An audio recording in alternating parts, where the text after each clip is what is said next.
Muy bien, el ingeniero Rodrigo Parra va a estar con nosotros ahorita en segundos. Se está instalando vía Zoom.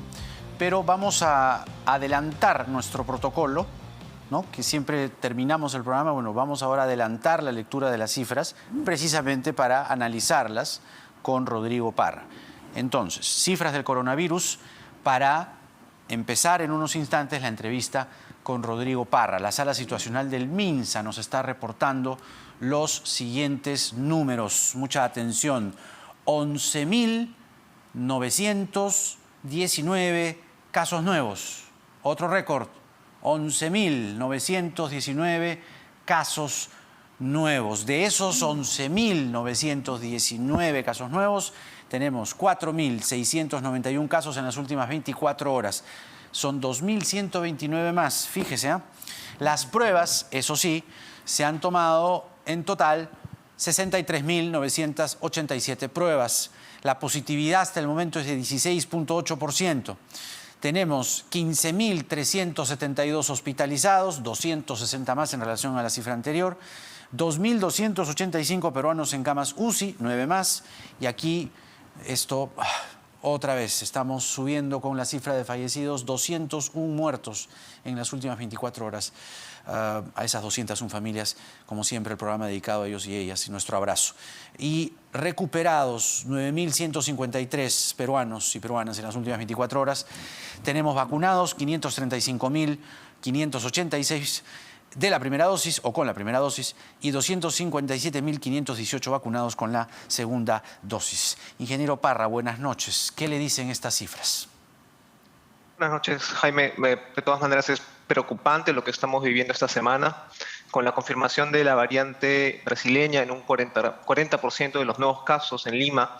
Lo terminamos de confirmar con este aumento de los casos con dos cifras récord esta semana. Hoy día, como mencionabas, había más de 11.000 nuevos casos y esto sigue a una positividad de 17%, ¿no? Que ya viene en aumento. Ahora, de acuerdo, se han reportado esta semana, como bien dice, dos récords, ¿no? Pero también está el récord del número de pruebas. El número de pruebas. Eso determina también esto que, claro, uno dice récord, caray, ¿no? ¿Qué está pasando?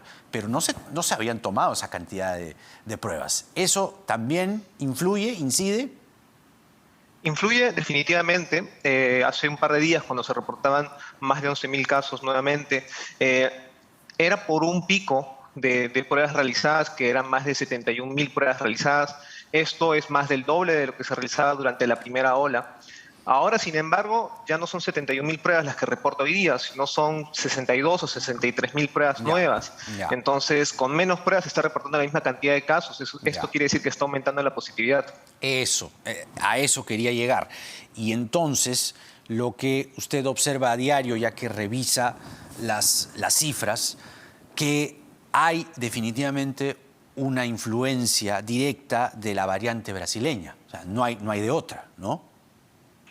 Sí, se puede ver este aumento, sobre todo en las últimas 2 semanas, principalmente en esta, en las tres tipos de pruebas, en las pruebas rápidas, que ya están casi en desuso, pero en las pruebas antígenas y las pruebas PCR moleculares, que son las que más se usan, estas dos están mostrando un incremento en su tasa de positividad esta semana particularmente. Hay un contraste grande con respecto a la semana pasada.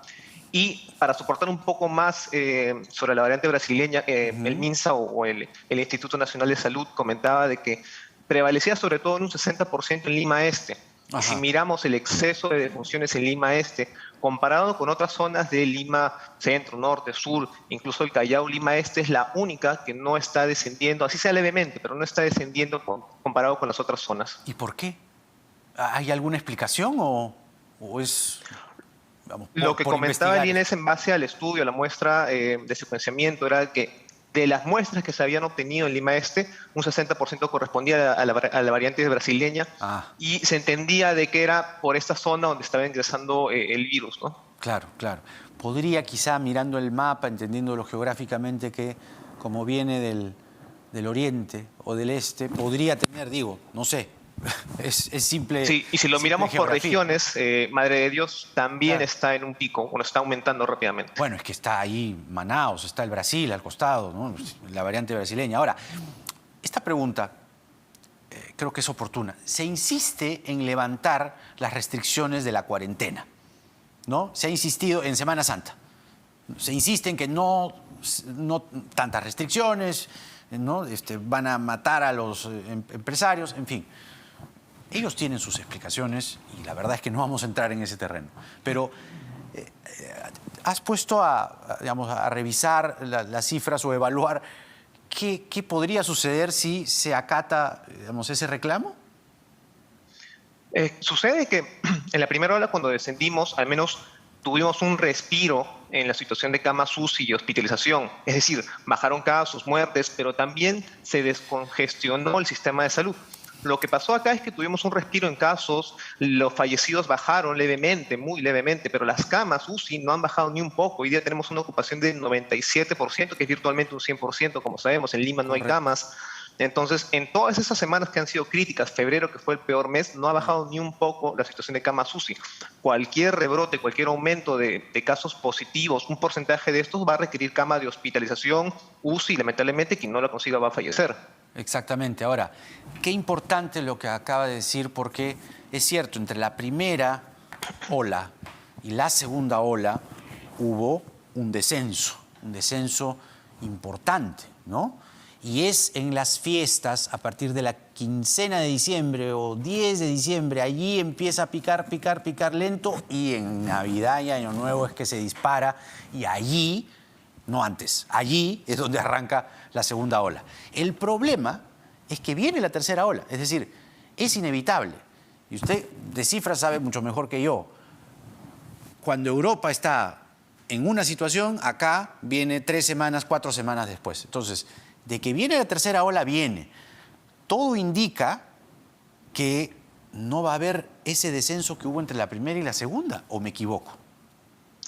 Lamentablemente no hemos visto un descenso, llegamos a un pico máximo en febrero, el 17, y por decirlo, descenso muy leve de casi 35 días, representa un 14% desde el pico que tuvimos, ¿no? Si nosotros trasladamos esos 35 días al pico de la primera ola, ya habíamos bajado un 40%, ¿no? Entonces, esta reducción es mínima, nos tomaría en el peor momento nuevamente una tercera ola porque está todo congestionado. Entonces, posiblemente no terminemos de bajar la segunda ola y llegue a esta tercera, ¿no? Claro. Ahora, otra cosa que siempre es inevitable mirar es este desfase, ¿no?, entre las cifras de muertes del MINSA y las cifras de muertes del SINADEF, por el amor de Dios. Total de fallecidos COVID, según el SINADEF, 123.058. Total de fallecidos MINSA COVID, 51.032. ¿Hasta cuándo esto va a estar así? Es decir, ¿cuándo se sincera esto? Y sobre todo, díganos la necesidad de sincerarlo. Es bueno, creo que una mejor comunicación del MINSA. Lo que está reportando el MINSA en sus infografías, en sus comunicaciones a diario, son únicamente los fallecidos con algún tipo de prueba. Y lo que vemos en los reportes del CDC en base a SINADEF son muertes confirmadas, probables y sospechosas por COVID, que lamentablemente en algún momento por falta de pruebas no se lograron confirmar, y seguramente en este momento por falta de capacidad hospitalaria están muriendo en sus casas sin ningún tipo de prueba.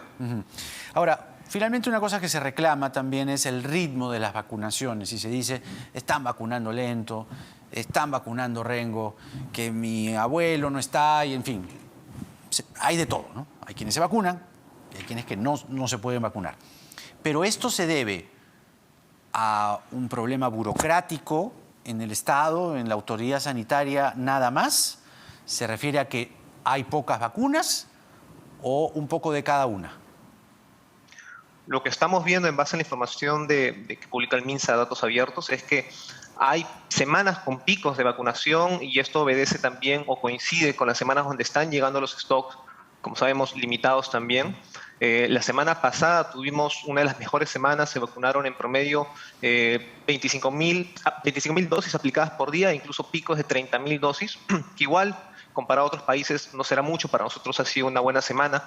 Lamentablemente, al agotarse el stock o empezar a agotarse el stock, sabemos lo que ha pasado con los retrasos estas semanas. Claro. Esta semana estamos vacunando o aplicando 10.000 a 12.000 dosis por día, entonces la caída ha sido bastante. Claro. Muy bien, el ingeniero Rodrigo Parra con nosotros, revisando las últimas cifras del coronavirus en el Perú y además estos 2 picos que se han reportado esta semana. Muchas gracias, ingeniero Parra. Hasta la próxima. Que tenga usted muy buenas noches. Y con las dramáticas cifras del coronavirus, esta semana cerramos esta semana de Nada Está Dicho. Y les agradezco mucho, como siempre, por estar ahí del otro lado y siempre les voy a pedir y les vamos a pedir, por el amor de Dios, que se sigan cuidando. Hay pocas vacunas, van a llegar más desde abril, pero nosotros, a los que todavía no nos toca y no nos va a tocar, cuidémonos. Nuestros abuelitos que ya poco a poco se están vacunando, enhorabuena, pero síganse cuidando. La vacuna no es ningún escudo ni ninguna supercondición. Simplemente evitar que uno tenga síntomas, porque en el Perú de hoy nada está dicho. Buen fin de semana, descanse.